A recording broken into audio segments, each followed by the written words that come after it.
ঘটছে? ঘটনা আছে যে কিছুদিন আগে, এই বছর কানেক আগে, আমার দিদি জামাইবাবু নোকাড়িতে বাড়ি, ওদের জমি জায়গাও আছে ওইখানে। এখন একটা ভাগ্নে আছে, ভাগ্নের ছেলে আছে, ভাগ্নে বৌমা আছে। ওর সামনাসামনি বাড়ি দীপঙ্কর মদক, ও প্রাক্তন যুব সভাপতি নোকাড়ি অঞ্চলের, কোন দলের? তৃণমূল কংগ্রেসের। আচ্ছা।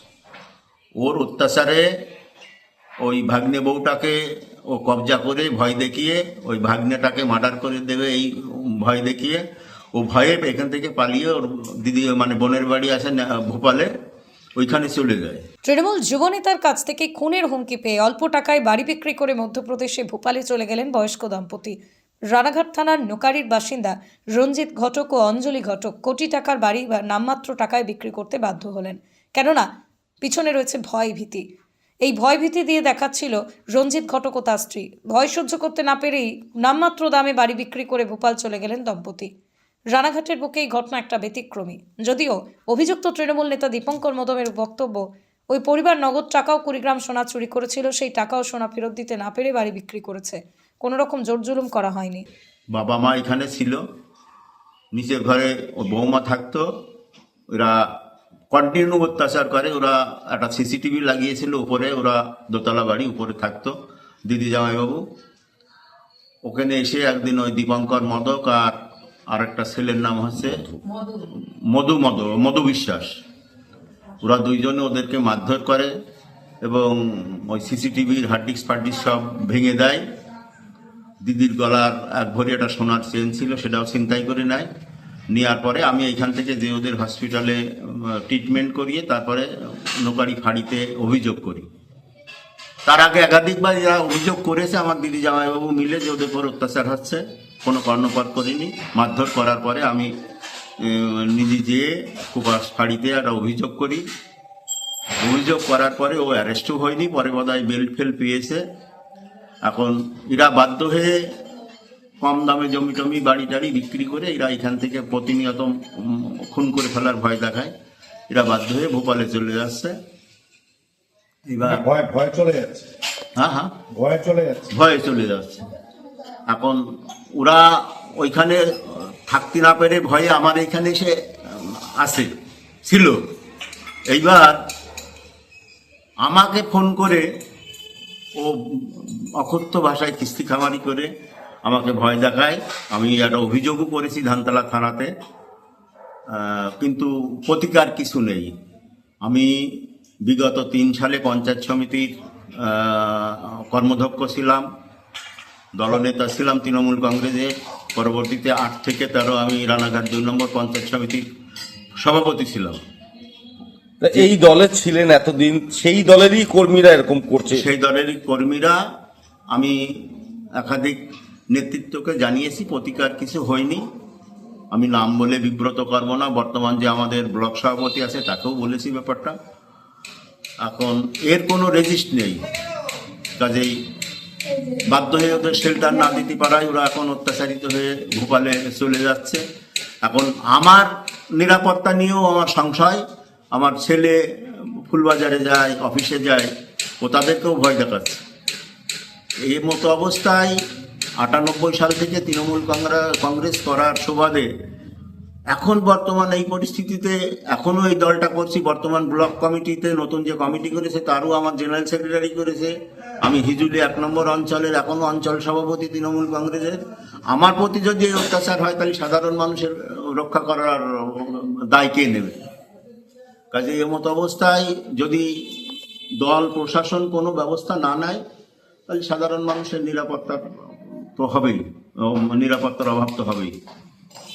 আপনার নাম? আমার নাম জগদীশ মণ্ডল, বাড়ি পুরাতন চাপড়া।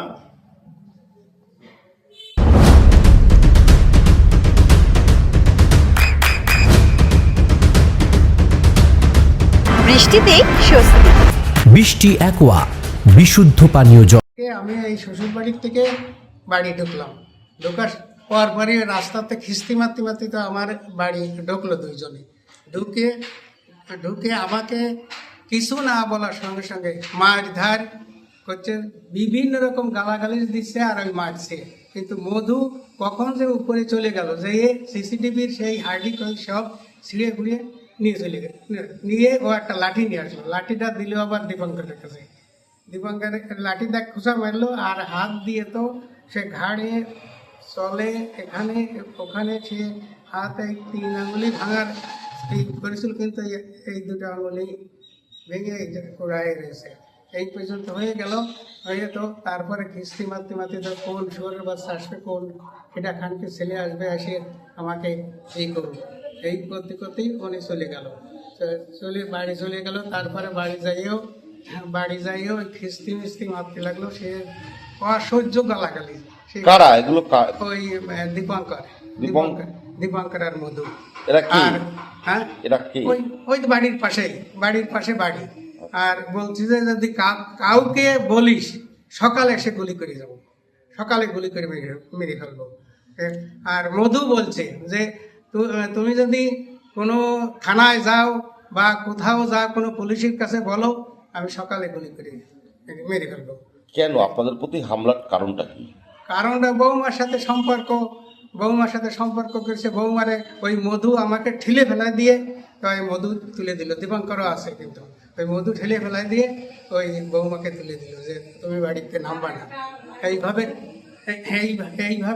তো অনেক গালাগালি দিয়ে বৌমা তো তুলে দিয়ে ওরা চলে গেল। সেই হার্ড ডিস্কে সব নিয়ে মানে প্রমাণ লোপাট করার জন্য যে ঘটনা ঘটেছে। হ্যাঁ, তারপর সঙ্গে সঙ্গে থানায় ফোন করলি, পুলিশ আসলো। পুলিশের ছবি নিয়ে গেল।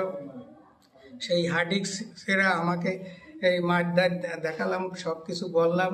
তারপরে এখান থেকে জগদীশে একটা গাড়ি নিয়ে গেল 4 জনে, আর আমরা 2 জনে গেলাম।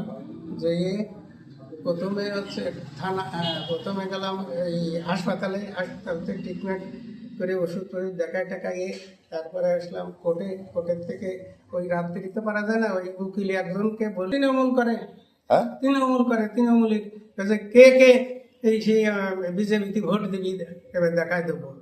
তৃণমূল করে। আপনাকে বলছে বিজেপিকে ভোট দিন? হ্যাঁ বলেছে, তৃণমূল করে এরা।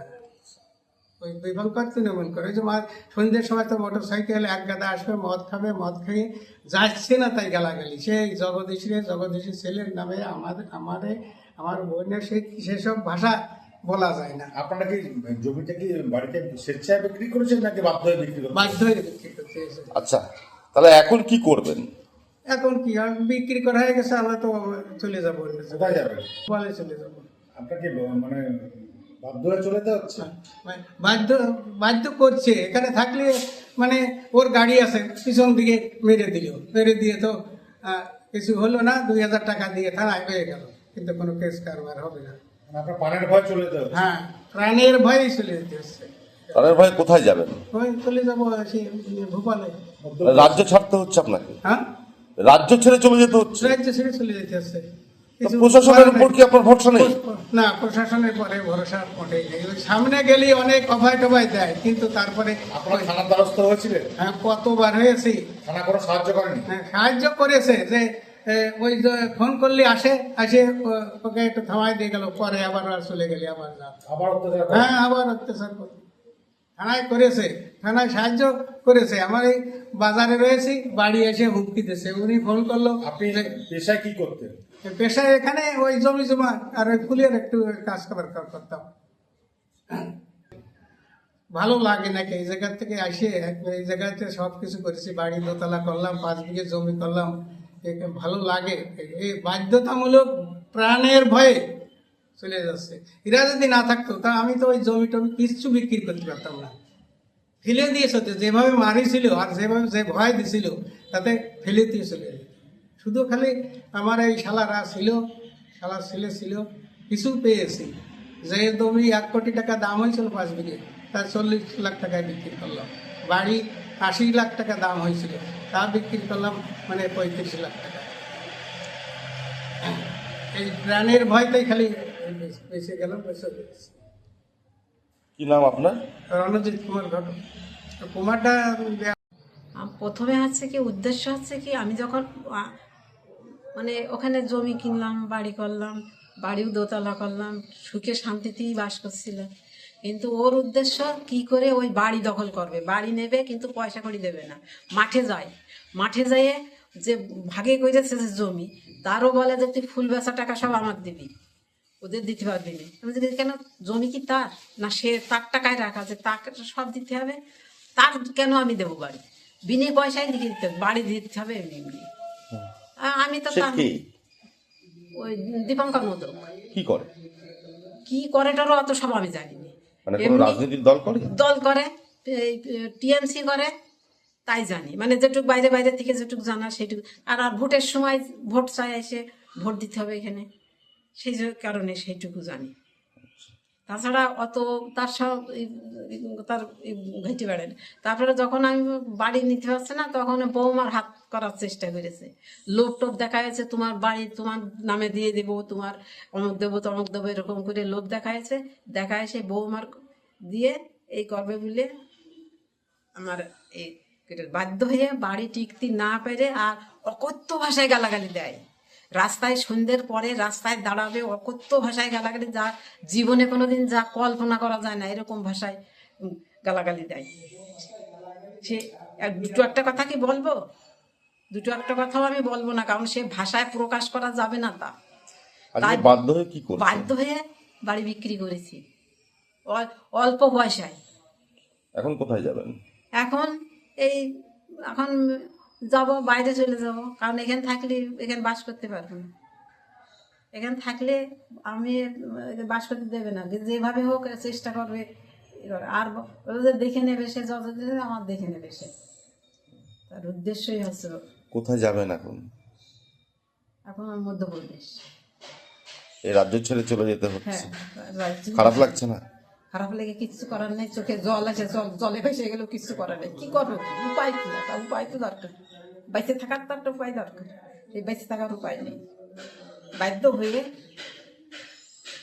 কোনোদিন দেশ ছেড়ে, নিজের লোক আত্মীয় স্বজন ছেড়ে যাওয়া ইচ্ছে করে কারো, কোনো মানুষের? কিন্তু উপায় নেই, এখন উপায় না পেয়ে। এই যে আপনাদের উপর অত্যাচার করতো, প্রশাসনকে জানিয়েছেন? হ্যাঁ, থানায় কেস করেছি, থানার থেকে এসেছে, দেখেও গিয়েছে। ওই সাময়িক ওই, তারপর আর কিছুই থাকে না, তারপরে কিছু থাকে। আমার ঘরে ঢুকে আমার বাড়ি সিসি ক্যামেরা লাগানো ছিল, সেই তারগুলো সব জিনিসপত্রগুলো সব নিয়ে গিয়েছে। তারপরে ওই টিভির যে এন্টিনা ফেন্টিনা সব নিয়ে গিয়েছে। থানাতে কোনো কাজ করিনি, থানায় বলেছি, থানাতে পুলিশও এসেছে, দেখেওছে, ছবিও তুলে নিয়ে গিয়েছে, কিন্তু পরবর্তীতে কোনো কাজই হয়নি। হ্যাঁ, বলুন সেটা। হ্যাঁ, নিরাপত্তাহীনতায় জীবনের মায়ায় আজ আমি আমার বলতে গেলে জন্মভূমি মানে বলতেও আমি পারিনি, ছেড়ে সবাইকে ছেড়ে আমি আর অন্য জায়গায় চলে আসছি। আপনার নাম? অঞ্জলি ঘটক।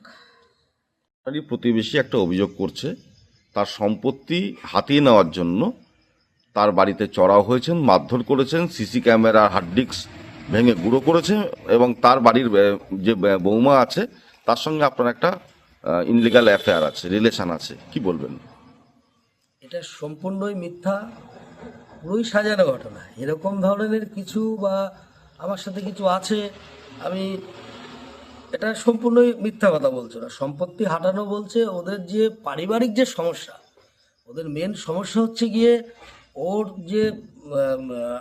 যে ছেলেটা বাপি ঘটক, ওর যে শালি, তার বয়স 13 বছর, মোটামুটি 7 বছর ধরে ওর বাড়িতে আসে। ওকে জোর করে স্বাভাবিক অনেক নির্যাতন, এটা ওদের ব্যাপার। কিন্তু মেন যে ঘটনাটা, ওই ঘটনাটা হচ্ছে কি আমার বাড়ির যে সোনা টাকা পয়সা এরা যে চুরি করেছে, এটা একাধিকভাবে 2বার চুরি হয়েছে আমার বাড়িতে। আমরা তখন অতটা আর কি বুঝতে পারিনি, বা ওদের পরে আমাদের সন্দেহ হয়নি যে এরা এরকম ধরনের কাজ করতে পারে বা এরা করেছে, আমাদের সেই সন্দেহ হয়নি। কিন্তু পরের বার আমার বোর বাচ্চা হবে, তখন আমার দিদিটা হট করে মারা গেল। ওরাই বললো যে আমাদের বাড়িতে নিয়ে এসছি আমরা, আমার বউ ওদের বাড়িতে ছিল। ওই মুহূর্তে আমার বউর ব্যাগের থেকে 1.5 লক্ষ টাকা আর মোটামুটি 20 গ্রাম মতন সোনা, এটা ওরা তখন চুরি করলো। তারপরে আমরা বলাতে না একদমই নেয়নি, তারপরে স্বীকার করলো হ্যাঁ নিয়েছি, আমরা দিয়ে দেবো।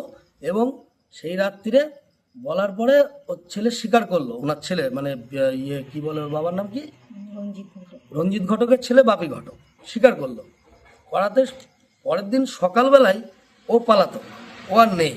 এইবার ওর বাবা বলছে যে না আমরা তো সোনা নিইনি, এবং পাড়ার আশেপাশের লোককেও বলেছে যে হ্যাঁ নিয়েছি, আমরা দিয়ে দেবো। তারপরে বলাতে পুলিশের তৎপরতায় যাই হোক পুলিশের সাহায্য নিয়ে আমাদেরকে পরের যে সোনাটা 1.5 লক্ষ টাকা আর কত 20 গ্রাম এরকম সোনা, এটা আমরা রিকভারি মানে ফেরত আমরা পেয়েছি। আর এরা যে বলছে জমি কোনোদিনও জোর করে কারো নিয়ে নেওয়া যায়? এটা আগে হতো যে কারোর জমি কেউ সই করে নিল, এভাবে জোর করে নিল, এগুলো হয়। এ টোটালি ষড়যন্ত্র। এখন কি কেন করছে আমার নামে, এটা বিভ্রান্তি ছড়াচ্ছে, আমি তো সেটাই বুঝতে পারছি না। আপনি পাড়া প্রতিবেশী আছে, কারোর যদি সম্পত্তি কেউ জোর করে নিয়ে নেয় বা কিছু, তা তো জানবে সবাই। কিন্তু আমাদের চুরিটা যে করেছে এটা টোটালি সারা পাড়াই আর কি সবাই জানে, এবং পুলিশ রিকভারি দিয়েছে কিছুটা, অল্প জাস্ট সামান্য, আর টোটালি আছে। তাছাড়া আমার বউ তো জানেই যে রয়েছে। আপনি নিন কথা বলুন। আপনার নাম? আমার নাম দীপঙ্কর মোদক। আপনি কি কোনো রাজনৈতিক দল করেন? হ্যাঁ, আমি তৃণমূল কংগ্রেস করি। নদিয়ার সব থেকে বড় English medium school JRS public school প্রায় 35 বিঘা জমির ওপর গড়ে উঠেছে বিশাল ক্যাম্পাস। নার্সারি থেকে শুরু করে উচ্চ মাধ্যমিক, ITI college, law college, BEd college, ভর্তি চলছে জেআরএস পাবলিক। ব্যালকনি বা সিঁড়ির রেলিং, মডিউলার কিচেন বা ড্রয়িং রুম, এক কথায় আপনার স্বপ্নের বাড়িকে করে তুলুন আরো সুন্দর। Chakdah ply centre, gorgeous look বা কোয়ালিটি সবে 3 number 1 Chakdah ply centre. Chakdah ply centre, KBM, Chakdah, Nadia. করবেন কেন করবেন বুঝতে পারছেন না তো? সঠিক গাইডলাইন পেতে আজই আসুন নদিয়ার চাকদাতে নিবেদিতা প্রাইভেট লিমিটেডে। Nivedita private limited, marketing and distribution service. Chakdah aluminium centre, ply, কাঁচ, laminates, kitchen fittings, door lock, window ও অ্যালুমিনিয়ামের খুচরো ও পাইকারি বিক্রেতা। চাকদা অ্যালুমিনিয়াম সেন্টার, পূর্ব লালপুর 50 নম্বর রেলগেটের পাশে, চাকদা, নদিয়া। হোমওয়ার্কটা করেছো? হ্যাঁ স্যার। এ বাবা, ভুল করেছো কেন? চোখে কেমন ঝাপসা দেখছি, লিখতে আর পড়তে খুব সমস্যা হচ্ছে। চাকদার মডার্ন অপটিক্স থেকে ভালো চোখের ডাক্তার দেখিয়ে নাও। প্রতিদিন প্রকৃত চোখের ডাক্তার ও দৃষ্টি বিশেষজ্ঞ মডার্ন অপটিক্স, চাকদহে। স্যামসাং, জিও, রিয়েলমি, নদিয়ার একমাত্র অথরাইজড ডিস্ট্রিবিউটর ঘোষ কমিউনিকেশন, থানার মোড়, চাকদা। ভাবছেন 3 স্টার ক্যাটাগরিতে কাটাবেন? রুম রে মাত্র 1500 টাকা থেকে স্টার, খাওয়া দাওয়া রিজনেবল প্রাইস। নদিয়ার একমাত্র 3 স্টার ক্যাটাগরি হোটেল এনবি সোনার বাংলা হোটেল, কল্যাণী এইমসের ঠিক উল্টো দিকে, কল্যাণী, নদিয়া। নদিয়া জেলার সব থেকে বড় বিল্ডার্স চাকদার মা মনসা বিল্ডার্স, রড ও সিমেন্টের পাইকারি ও খুচরো বিক্রেতা। মা মনসা বিল্ডার্স, পদ্মবিলা, চাকদা, নদিয়া। রড কেনাকাটায় থাকছে ডিসকাউন্ট অফার। মা মনসা বিল্ডার্স,